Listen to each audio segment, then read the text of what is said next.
Olá, meus amados irmãos, que Deus abençoe a todos em Cristo Jesus, nosso Senhor. Bem, queridos, hoje estarei compartilhando com vocês o segundo capítulo desta série, do milênio à eternidade. Então vamos à mensagem de hoje, as duas ressurreições e a derrota total de Satanás. E a base da minha mensagem está escrita no livro de Apocalipse, capítulo 20, a partir do versículo 1. Mas os outros mortos não reviveram até que os 1000 anos se acabaram. Esta é a primeira ressurreição. Bem-aventurado e santo aquele que tem parte na primeira ressurreição. Sobre estes não tem poder a segunda morte, mas serão sacerdotes de Deus e de Cristo, e reinarão com ele 1000 anos. A primeira ressurreição inicia em Jesus Cristo, nosso Senhor, as primícias dentre os mortos. Assim diz a sua palavra. Mas de fato, Cristo ressuscitou dentre os mortos e foi feito as primícias dos que dormem. Após a ressurreição de Cristo, haverá outras ressurreições. Portanto, a primeira ressurreição abrange da ressurreição de Jesus Cristo até a dos mártires da grande tribulação, que ressuscitarão quando Cristo vier com a sua igreja. Está escrito no livro de 1 Coríntios, capítulo 15, versículo 23. Mas cada um por sua ordem. Cristo as primícias, depois os que são de Cristo na sua vinda. Mas cada um por sua ordem. É o comando sequencial das ressurreições que acontecerá. E depois os que são de Cristo na sua vinda compreende as duas ressurreições. Primeiro, no arrebatamento da igreja. Segundo, na sua manifestação em glória que ressuscitará os mártires da grande tribulação. Como podemos observar em Apocalipse capítulo 20, versículo 4. E vi as almas daqueles que foram degolados pelo testemunho de Jesus e pela palavra de Deus, e que não adoraram a besta, nem a sua imagem, e não receberam o sinal em suas testas, nem em suas mãos, e viveram e reinaram com Cristo durante 1000 anos. Mas os outros mortos não reviveram até que os 1000 anos se acabaram. Essa é a segunda ressurreição. Esses outros mortos que não reviveram são aqueles que desde Adão morreram nos seus delitos e pecados, portanto não ressuscitarão até que os 1000 anos se acabaram. Jesus esclarece as duas fases da ressurreição. Assim diz a sua palavra.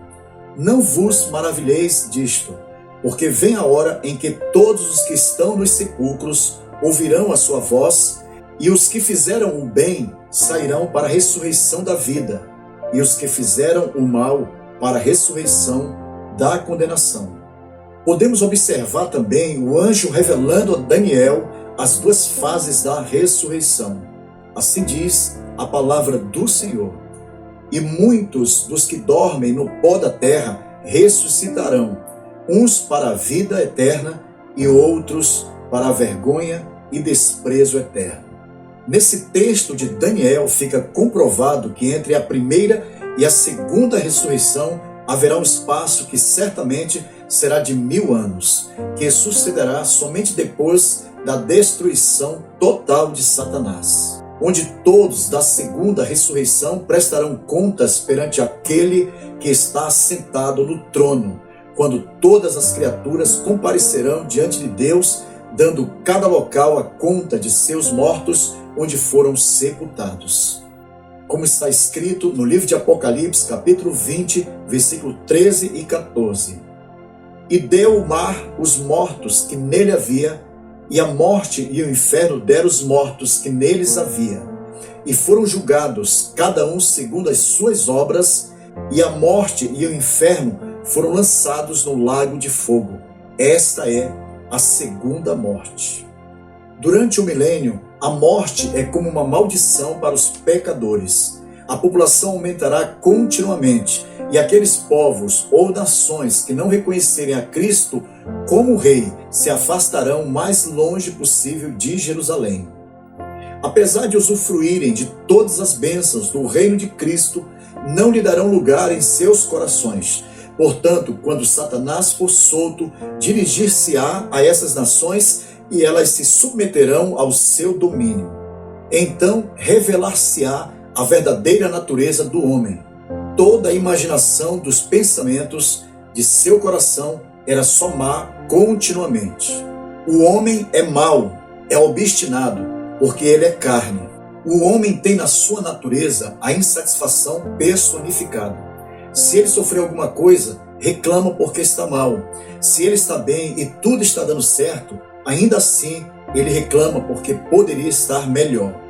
O milênio é o período em que, pela última vez, o homem será posto à prova em circunstâncias bem mais favoráveis, pois haverá um reinado de justiça no mundo de paz e prosperidade. Os céus estarão abertos e as bênçãos serão derramadas. A terra se encherá do conhecimento da glória de Deus. Assim diz a palavra do Senhor. Porque a terra se encherá do conhecimento da glória do Senhor, como as águas cobrem o mar. Mas haverá como advertência para o futuro daqueles que viverem no milênio, lembranças dos juízos derramados no passado. Logo, o homem não poderá se desculpar da iniquidade, atribuindo a falta de conhecimento e nem a um mau governo ou às más circunstâncias da vida, como se tem feito até hoje. Nessas circunstâncias, os filhos dos que nasceram no milênio nunca experimentaram a tentação do maligno e sempre tiveram uma vida abundante de bênçãos. Contudo, reclamarão pela obediência exigida na adoração e na celebração ao Rei. Essa obediência não será determinada pela fé, mas imposta pelo reino do Senhor, que uma vez havendo desobediência, resultará na falta de chuva e pragas que ferirá as nações rebeldes. Assim diz a palavra do Senhor. E acontecerá que, se alguma das famílias da terra não subir a Jerusalém para adorar o Rei, o Senhor dos exércitos, não virá sobre ela a chuva.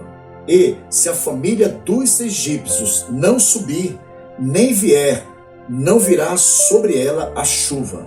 Virá sobre eles a praga com que o Senhor ferirá os gentios que não subirem a celebrar a festa dos tabernáculos. Este será o castigo do pecado dos egípcios e o castigo do pecado de todas as nações que não subirem a celebrar a festa dos tabernáculos. O milênio não é um estado final. Quando Satanás completar os 1000 anos de prisão, então encerrará o fim desta dispensação. Logo, novamente será solto, sairá a enganar as nações que estão sobre os 4 cantos da terra, denominadas por Gog e Magog, para juntá-las em batalha. Os exércitos das nações serão tão grande e numeroso que é comparado com a areia do mar. Assim diz a palavra do Senhor. E, acabando-se os 1000 anos, Satanás será solto da sua prisão e sairá a enganar as nações que estão sobre os 4 cantos da terra, Gog e Magog, cujo número é como a areia do mar, para as ajuntar em batalha. O homem tem sido provado em todas as dispensações sobre várias circunstâncias e por diversas formas, como pela inocência, pelo governo humano, pela lei, pela graça e agora pela última vez sobre o governo perfeito e glorioso no milênio. Mas ainda nesta última vez, devido à sua natureza pecaminosa, o homem demonstrará que será incapaz de atender os requisitos estabelecidos por Deus. Assim diz a palavra do Senhor. E subiram sobre a largura da terra, e cercaram o arraial dos santos, e a cidade amada. E de Deus desceu fogo do céu, e os devorou. No final dos 1000 anos, o grande problema do mal na vida do homem tornar-se-á claro novamente, quando Satanás for solto, o qual enganará novamente as nações, mas que desta vez serão consumidas pelo fogo de Deus, que descerá do céu, e logo em seguida chegará também o fim do diabo, como está escrito no livro de Apocalipse, capítulo 20, versículo 10.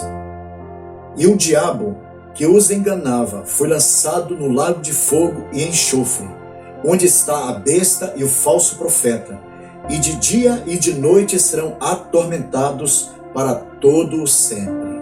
Amados, finalmente Satanás será derrotado totalmente e lançado no lago de fogo e enxofre para todo o sempre.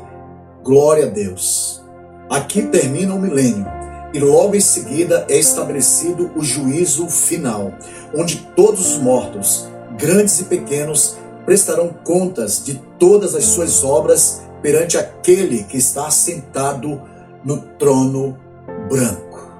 Glória a Deus, bendito seja o nome daquele que está assentado sobre o trono, que reinará para todo sempre. Aleluia. Amém, Senhor. Portanto, se porventura você ainda não recebeu o Salvador, Jesus Cristo, em sua vida, faça hoje mesmo essa decisão, porque o amanhã pode ser tarde demais. E se você está afastado da presença do Senhor, volte para Jesus, reconcilia-te com Ele agora mesmo e retorne para a casa do Pai. Então, queridos, vamos orar ao Senhor. Pai eterno, fortalece o teu povo neste fim dos tempos. Ó Espírito Santo, liberta os cativos, os oprimidos, levanta os abatidos, restaura os feridos, perdoa, salva, cura essa pessoa que está enferma e abençoa em o nome de nosso Senhor e Salvador Jesus Cristo. Amém. Bem, queridos, agradecemos a todos que participaram desta live. Se Deus nos permitir e Jesus não voltar, na próxima quinta-feira, às 21 horas, estarei compartilhando convosco o terceiro capítulo desta série. Que a graça do nosso Senhor Jesus Cristo e o amor de Deus e a comunhão do Espírito Santo sejam com todos vós. Amém.